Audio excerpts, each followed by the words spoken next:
Assalamualaikum warahmatullahi wabarakatuh. Selamat sore semuanya.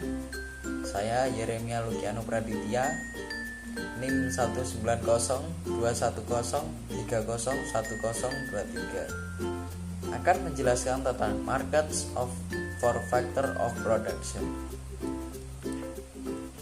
Pertama-tama kita akan mengetahui dulu apa sih pasar faktor produksi.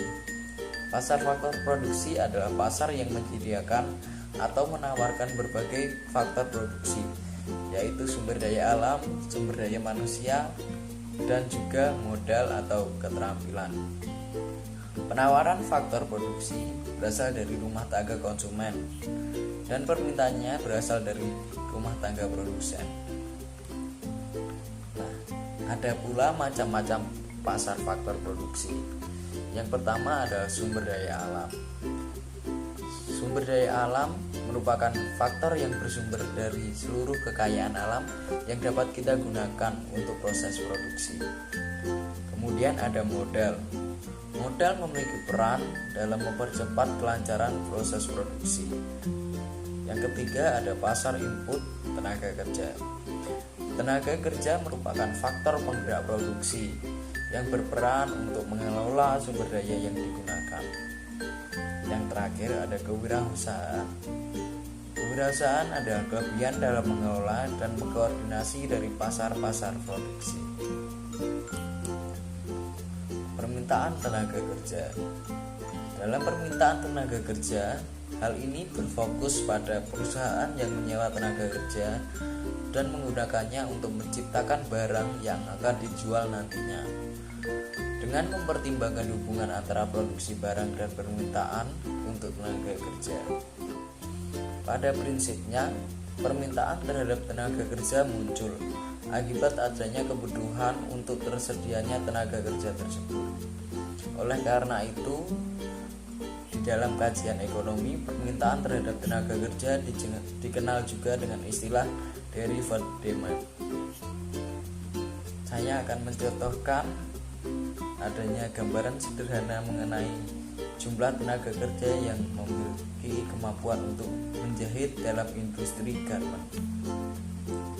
Apabila penawaran dan permintaan atas suatu produk berpengaruh terhadap harga produk. Pada pasar tenaga kerja, permintaan dan penawaran atas tenaga kerja berpengaruh juga terhadap upah tenaga kerja. Ini akan saya tunjukkan di dalam kurva. Di dalam kurva tersebut kita dapat melihat pada sisi sebelah kiri, kurva kiri dulu. Ini adalah kurva pengaruh permintaan dan penawaran di pasar input dan output.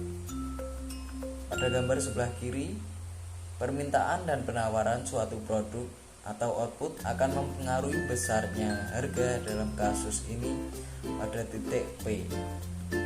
Kemudian dapat kita lihat di sebelah kanan menunjukkan pengaruh permintaan dan penawaran atas tenaga kerja input terhadap upah yang dituliskan dalam W. Kita dapat melihat yang S ini adalah supply atau penawaran, yang D ini demand atau permintaan. Kita dapat melihat garis S ini adalah penawaran, kemudian garis D yang biru ini adalah permintaan. Untuk yang tingkat upah, kita dapat melihat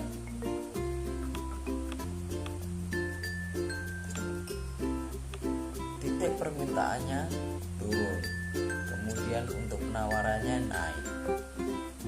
Di sini dapat kita lihat pada titik upah ini ada suatu ketentuan yang nantinya diproses antara mempunyai faktor produksi dan juga tenaga kerja. Kita juga dapat melihat juga dalam kasus sederhana pada tabel di bawah ini. Sebelumnya akan saya jelaskan dahulu Apa sih keterangan-keterangan yang ada di dalamnya? Yang pertama adalah L. L ini menunjukkan tenaga kerja, yaitu kuantitas tenaga kerja atau biasa dikenal dengan labor. Kemudian Q adalah tingkat output, dan juga yang ketiga MPL adalah marginal product of labor, yang besarnya dituliskan di dalam delta Q per delta L. Marginal product of labor ini merupakan perubahan kuantitas output yang dihasilkan dari setiap penambahan tenaga kerja. Kemudian ada P. P ini adalah harga output atau unit atau barang. Yang kelima ada VMPL adalah value of marginal product of labor. Ini dikenal juga dengan istilah marginal revenue product. Marginal revenue product adalah tambahan pendapatan yang diperoleh dari setiap tambahan barang per unitnya. Nilai value of marginal product of labor merupakan hasil perkalian antara harga output atau barang dengan marginal product of labor. Jika digambarkan sendiri, kurva VMPL ini tidak lain adalah kurva permintaan tenaga kerja. Kemudian ada W. W ini biasa disebut wage atau tingkat upah. Kemudian yang terakhir ada delta profit atau marginal profit, merupakan jumlah keuntungan yang didapatkan dari setiap perubahan pada jumlah tenaga kerja dan output yang dihasilkan. Besarnya delta profit merupakan hasil pengurangan dari VMPL dengan tingkat upah. Nah, kita dapat melihat ketika tenaga kerja 0, maka yang dihasilkan adalah 0 yang pertama ini. Kemudian naik 0, 0, 0 semua yang pertama. Kemudian ada masuk satu tenaga kerja. Satu tenaga kerja yang kedua ini memiliki tingkat output 20, naik. Jadi MPL-nya naik 20. Kemudian harga output per barangnya ini dipastikan 5, value of marginal product-nya 100, wage-nya tingkat upahnya yang ditentukan oleh perusahaan adalah 15. Kemudian hasil delta profitnya 85. 85 ini didapat dalam setiap perubahan tadi. Besarnya profit yang dihasilkan adalah pengurangan antara VMPL dengan tingkat upah. Jadi VMPL dikurangi W, kita dapat diperoleh 85. Dan begitu pula sebaliknya, sudah tergambarkan di tabel antara tentang pekerja 0 sampai pekerja 5.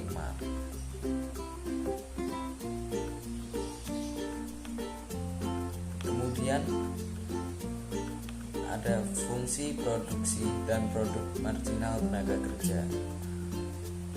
Ini untuk membuat keputusan penyewaan pekerjanya. Perusahaan harus memperhitungkan bagaimana jumlah tenaga kerja mempengaruhi produk yang dapat dijual.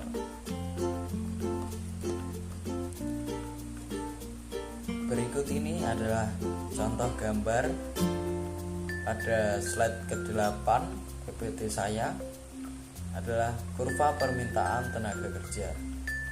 Ini adalah gambar dari VMPL tadi. Nah, kita dapat melihat suatu upah, yaitu satu tenaga kerja memiliki upah 100. Kemudian dua tenaga kerja ini harus ada pembagiannya. keterangannya, di pasar persaingan sempurna, kurva permintaan tenaga kerja merupakan kurva VMPL. Nah, VMPL tadi yang telah saya jelaskan.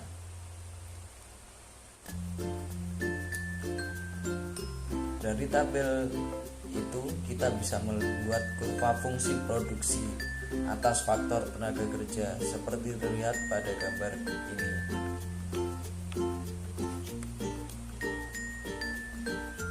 Dari kurva fungsi produksi faktor tenaga kerja dapat dilihat bahwa nilai MPL atau marginal product labor mengalami penurunan seiring penambahan tenaga kerja ini. Ini menandakan bahwa setiap penambahan tenaga kerja akan berdampak pada peningkatan output, namun dengan laju yang semakin menurun. Dalam hal ini berlaku hukum diminishing marginal product. Saya akan menjelaskan penyebab kurva permintaan tenaga kerja bergeser. Yang pertama, penyebab kurva permintaan tenaga kerja bergeser adalah harga hasil produksi. Nilai produk marginal adalah produk fisik dikali harga hasil produksi perusahaan. Jadi ketika harga hasil produksi berubah, nilai produk marginal juga berubah, dan kurva permintaan terhadap tenaga kerja akan bergeser. Yang kedua, ada perubahan teknologi. Kita tahu bahwa kemajuan teknologi meningkat cukup drastis. Nah, kemajuan teknologi ini meningkatkan produk marginal tenaga kerja, yang kemudian meningkatkan permintaan tenaga kerja. Yang ketiga, ada penawaran faktor-faktor produksi lainnya. Jumlah suatu faktor produksi yang tersedia dapat mempengaruhi produk marginal faktor-faktor lainnya. Jadi penawaran faktor-faktor produksi lainnya menyebabkan atau mempengaruhi produk marginal faktor-faktor. Kemudian ada pula penyebab kurva penawaran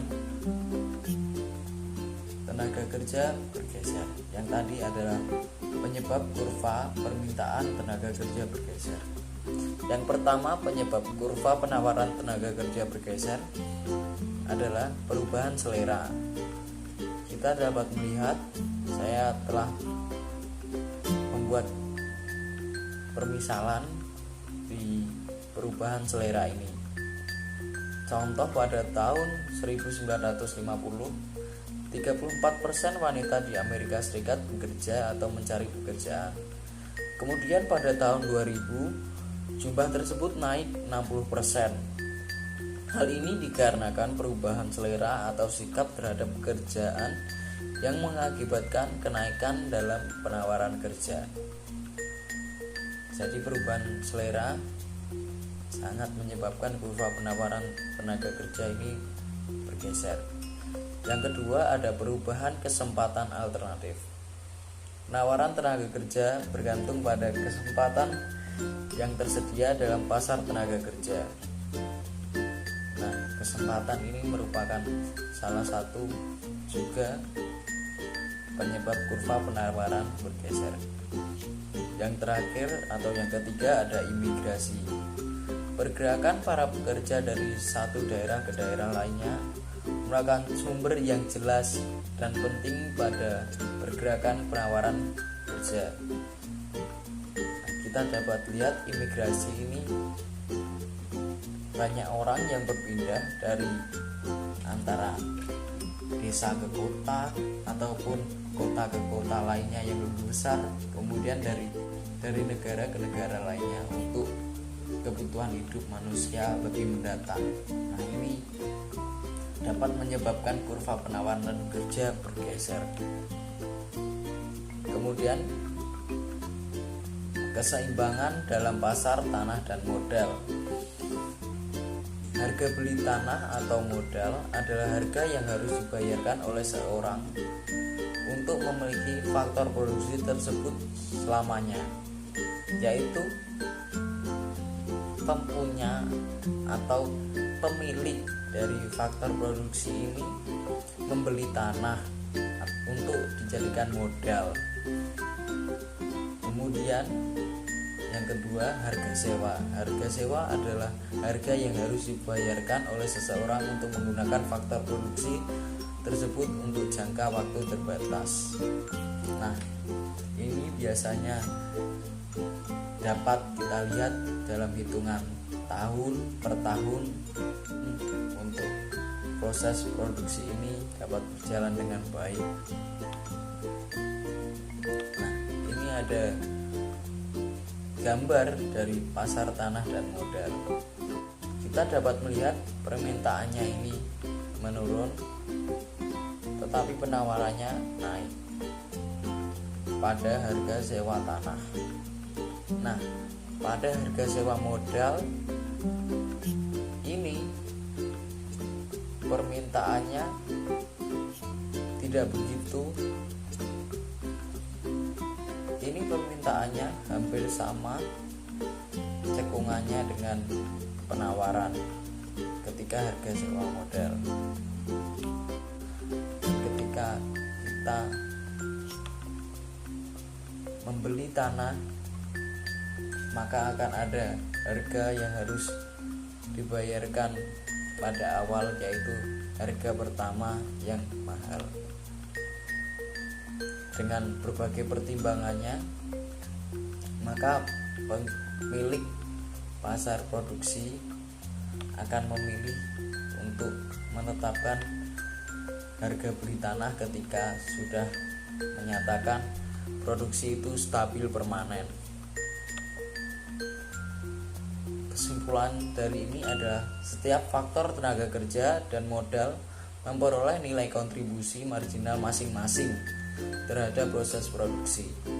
Oleh karena itu, keseimbangan harga beli atau modal tergantung baik pada produk marginal saat ini maupun nilai produk marginal terekspektasi untuk bertahan pada masa yang akan datang.